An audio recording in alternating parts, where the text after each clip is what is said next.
Section 1. You will hear a telephone conversation between an employer from the Wild Dune Spa and Resort and an applicant. First, you have some time to look at questions 1 to 5.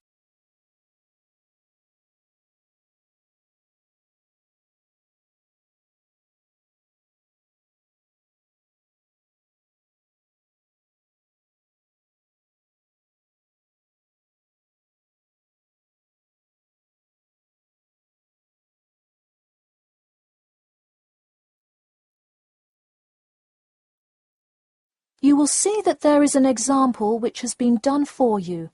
On this occasion only, the conversation relating to this will be played first. Hello, is this John Murphy? Hi, yes it is.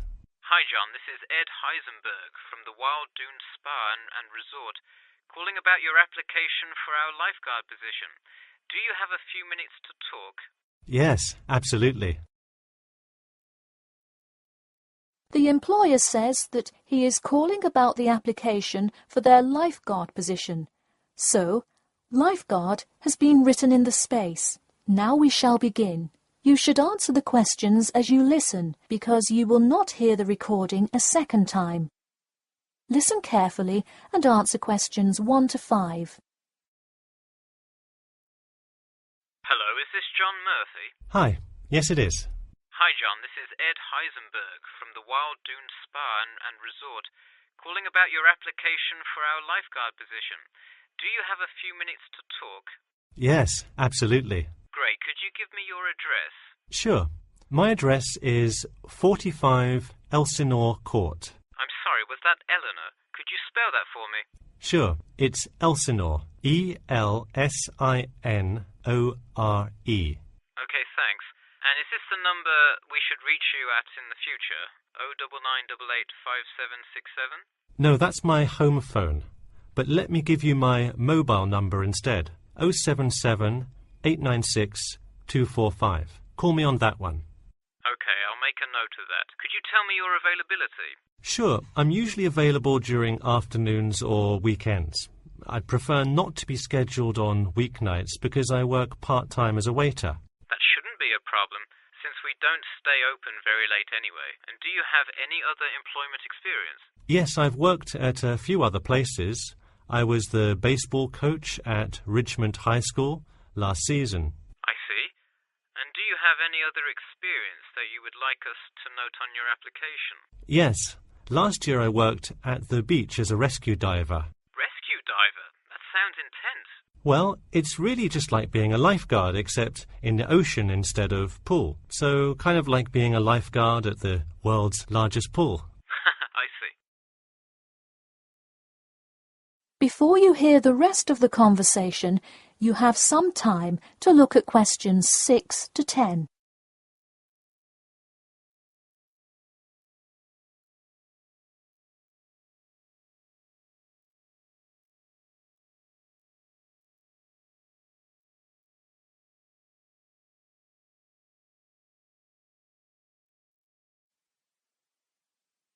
Now listen and answer questions 6 to 10. So could you tell me about the relevant skills you have? I'm guessing a lot given your experience.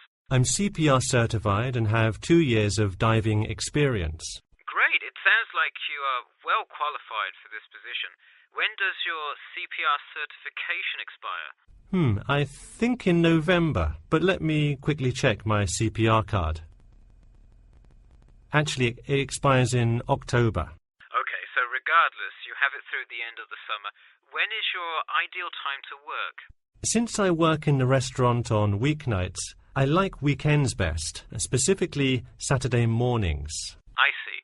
We do already have a lot of staff available on Saturdays, but I do need an early morning shift lifeguard. How early could you work Saturday morning? I can get there by 6 o'clock if need be. You'll be happy to know we open a little later than that, but I'll put you down for Saturday mornings here. Oh, awesome. I can't wait to get started. How about you come in next Saturday, the 12th? That sounds good. Great. We can figure out other shifts for you to work when you come in then. One last thing, just out of curiosity, where did you hear about us? I heard your ad on the radio while I was driving this morning. You know, I think you're the first person who has responded to our radio ads. It's almost always people who have seen us in the newspaper. Yeah, I don't have time to read through the newspaper every morning. I've plenty of time in the car to listen to radio ads. That makes sense. Well, thanks for your time, and we'll look forward to seeing you on the 12th. That is the end of section 1.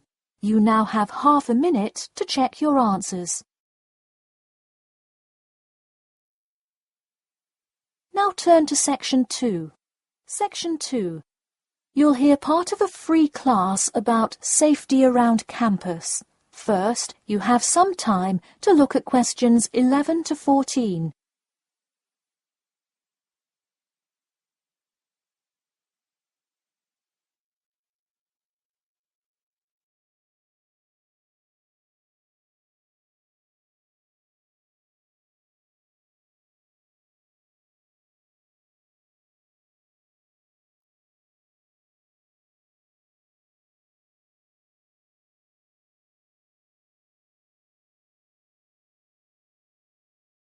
Now, listen carefully and answer questions 11 to 14. Good evening. I'm Geoffrey Miller from the University of Nottingham Student Union, and in this week's free class, Carlos Garcia is going to tell us about safety around campus. Over to you, Carlos. Thank you, Geoffrey, and thank you all for your attendance today. Also, I'd like to thank the Student Union here at the university for organising this lecture. Well, I've been serving and protecting the city of Nottingham for over 20 years now as a member of the police department. Does anyone know what type of crime is the most prevalent on campus? I heard someone say drugs and alcohol. That actually isn't too much of an issue. Violence? Nope. Actually, the biggest thing we worry about here is theft. The nature of crime on Nottingham's campus is quite different from that of the surrounding areas. Crime rates across the East Midlands are very difficult to control. We'd like to see the rate stay the same for this calendar year, but it has been increasing steadily over the past 3 years. On campus, however, I'm happy to say that the overall crime rate has fallen this year. You wouldn't think so if you've seen the extremely exaggerated stories in the media. The media has done nothing but cause more concern about crime in our area. Even the crime shows you see today are a little bit far-fetched, but at least viewers know they're not real events. We'd really like to see more factual news articles out there so the public can have a rational sense of the safety level of our society. Before you hear the rest of the talk, you have some time to look at questions 15 to 20.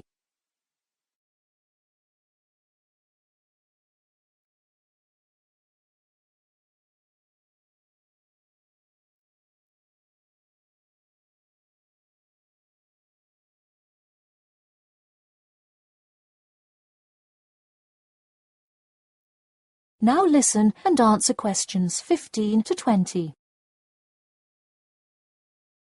Okay, let's move on to what to do when you see a crime. Do not get involved if at all possible, and do not draw too much attention to yourself by running away in a conspicuous manner. Though most likely, and hopefully, you will not have to experience this situation, if you are being mugged, please do not try to resist. Instead, be compliant and seek help after the incident. Like I said, though, it is highly unlikely that you will find yourself amidst a crime, but it is important to be prepared should it ever happen. We find that educating students and staff on the correct precautions to take is the best way to increase your safety. Just remember to be smart when you're out late at night and avoid any area or person that looks suspicious. I know it sounds obvious, but I cannot stress this enough. It's also not a bad idea to have your mobile phone with you at all times, but be careful. If you're chatting on your smartphone on your way home, you're a prime target for thieves. I'd like to see a show of hands. How many people have left work or the library after 10 p.m. to go home before? A lot of you, right? If you do have to go home late at night, please don't walk home alone. More often than not, there's someone there that will be walking the same direction as you at some point. Walk home with a friend or co-worker.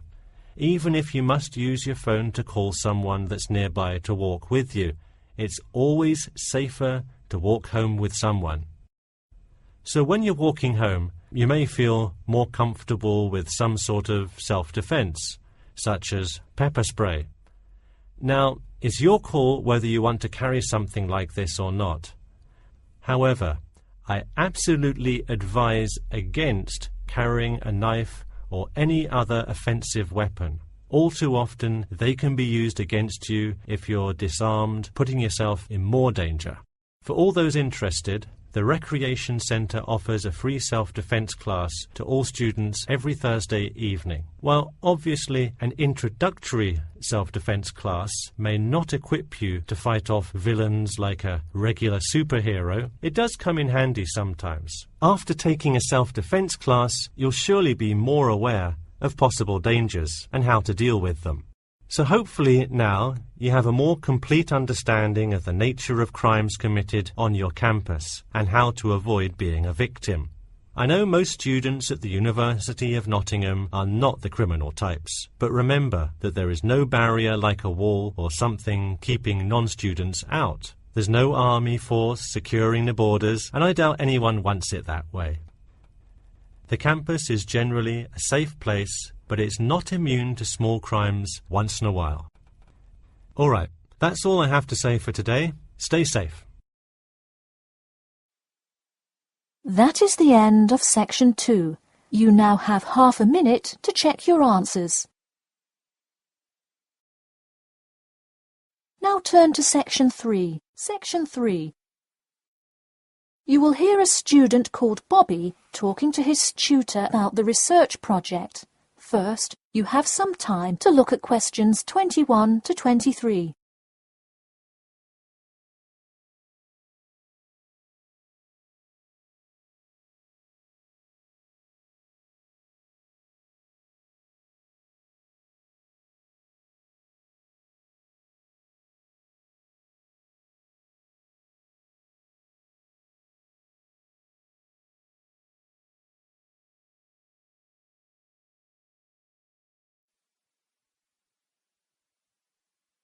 Now, listen carefully and answer questions 21 to 23. Hi, Bobby. Go ahead and sit down. Tell me about your research project. Well, I decided to research football and keys for success on a football team. That sounds great. What are the guidelines for the test? Did the teacher talk to you about it in class? No, everything is on a handout that was passed out. It says that the first draft is due at the end of next week and the second and third are due later on in the month. I don't understand why we have to keep revising and fixing it. Is this assignment really that important? Well, this project is a major requirement for passing 11th grade English and will go on your permanent record. Oh, really? Does that mean it will affect what English level I am placed in next year? Well, not exactly. You need a good grade to move on, but it is your overall grade and teacher recommendation that determines what level of English you are placed in next year. Anyway, tell me about your topic choice. Do you play football? Well, actually, it's because my father loves the sport. He watches it every weekend. Cool. It's a good idea to report on something you're interested in. Before you hear the rest of the talk, you have some time to look at questions 24 to 30.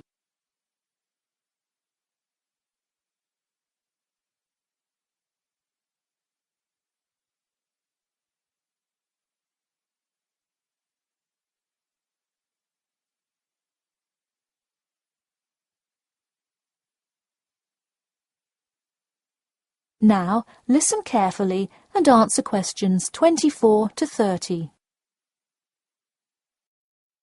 I see you worked hard calling players and the head coach to talk, so let's see what information you got. Well, you have to listen carefully to the first call on the recording. It's really hard to hear because the background noise is louder than the person's voice. Yes, it is a bit tough to discern. I'm afraid the player's answer is too short as well. You will have to interview him again and try to get him to give a better answer. Okay, I thought that might happen. I will call him again tomorrow. Moving on, let's look back at this question.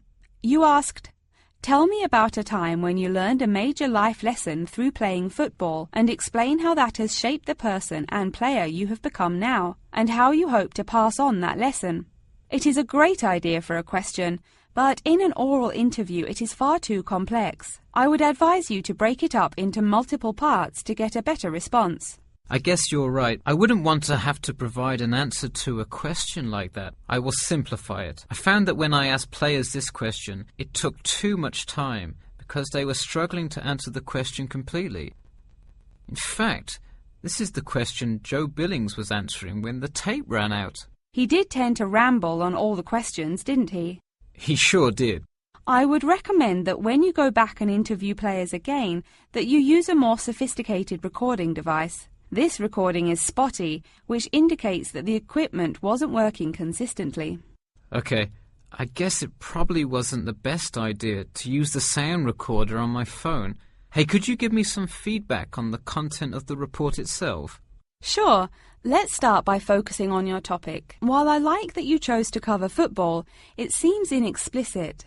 The keys for success of a player and team is quite an interesting topic, but what is your thesis? That is to say, what conclusions can you draw from your research? I would suggest coming up with a strong thesis statement and then shaping your report based on that. Is it really too vague? I put a whole lot of facts into it. I list the top 10 goal scorers in football history and later on provide statistics for a few of the most famous coaches and their records as coaches. I think that's great that you included these facts, but I think you focus too much on the facts and not enough on connecting these facts to make your point. Ah, I see. Okay. So it looks like I have quite a bit of work to do before the deadline. That is the end of section 3. You now have half a minute to check your answers. Section 4. You will hear a lecturer talking about caves. First, you have some time to look at questions 31 to 33.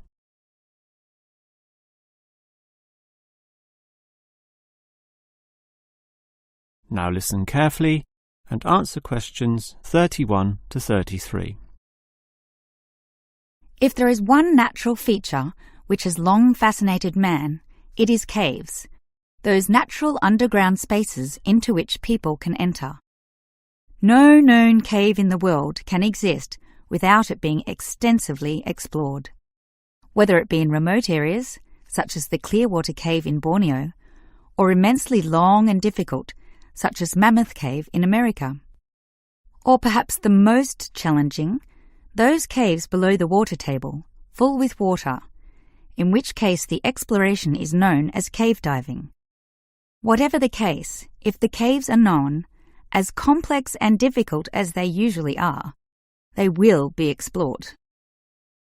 The formal name for the study of caves is speleology, and involves many disciplines such as chemistry, geology, biology, and cartography, or the science of making accurate maps, since the largest caves can be hundreds of kilometres long and highly complicated. If the exploration is just for fun, the activity is known as caving. But with the difficulties and dangers involved, the average caver is often involved with one of these speleological sciences. As for the number of caves in the world, research suggests that only a fraction have been found and documented, mostly in the areas in which caving has long been a popular activity, such as in America, France, or Australia. China, for example, has huge areas of limestone bedrock, prime material for cave formation, and logically must contain among the largest number of caves in the world. Yet only few are documented due to the lack of interest in caving there. Thus, as exploration continues, new caves will be discovered, and it is likely that the numbers could radically change in the future. Before you hear the rest of the lecture, you have some time to look at questions 34 to 40.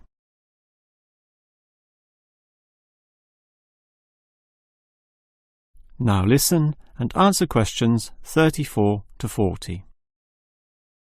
With caves being such mysterious and intriguing places, the obvious question concerns how they form. The most common cause is the effect of slightly acidic water in a process called dissolution. Here, water seeps into the ground and down through rock masses. If this rock is soluble, the water dissolves some of it, and over time, the passage expands to become a cave or cave system. The largest and most common of these involves limestone, although other materials are possible, including gypsum, marble, and even salt.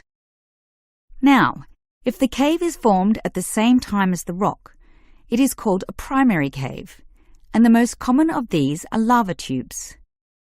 When lava from volcanoes flows downhill, the topmost surface cools and solidifies first, leaving the hotter lava to continue to flow beneath. If most of this eventually flows out, a hollow tube is left. The country, Iceland, has some excellent caves of this type, and even far-flung Australia has a few. Finally, there are sea caves, formed from waves pounding into coastal cliffs and eroding into fault lines or softer rock. These caves are usually the shortest, about 50 metres at most, since the erosive action of the waves can only reach a certain distance. However, it is limestone caves which will always be the most interesting. This is due to the presence of limestone formations. As the groundwater seeps downward through the ceiling of the caves, it encounters a different pressure and temperature, causing it to deposit a small amount of its dissolved calcium carbonate.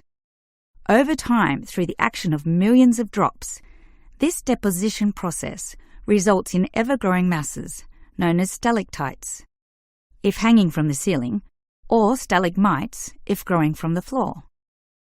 Alternatively, the water may flow over a large surface of rock, forming flowstone, and with other sorts of processes, can result in beautiful milky white formations of astonishing complexity.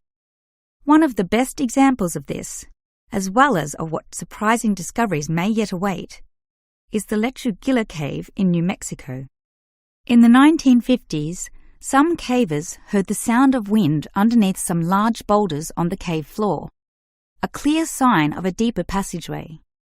It took until 1984 for a group of cavers to gain permission to start digging, and 2 years later, in 1986, they broke through into a walkable passageway, unlocking one of the longest cave systems in the world, the deepest in America, and some of the most beautiful formations ever found. Unusually, many of these were yellow with sulfur, suggesting that the caves were a result of hydrogen sulfide from nearby oil deposits. This was forced through fracture lines, combining with existing groundwater to form sulfuric acid, dissolving the limestone from the bottom up instead of the normal top-down seepage, which characterizes most limestone cave formations. That is the end of section 4. You now have half a minute to check your answers.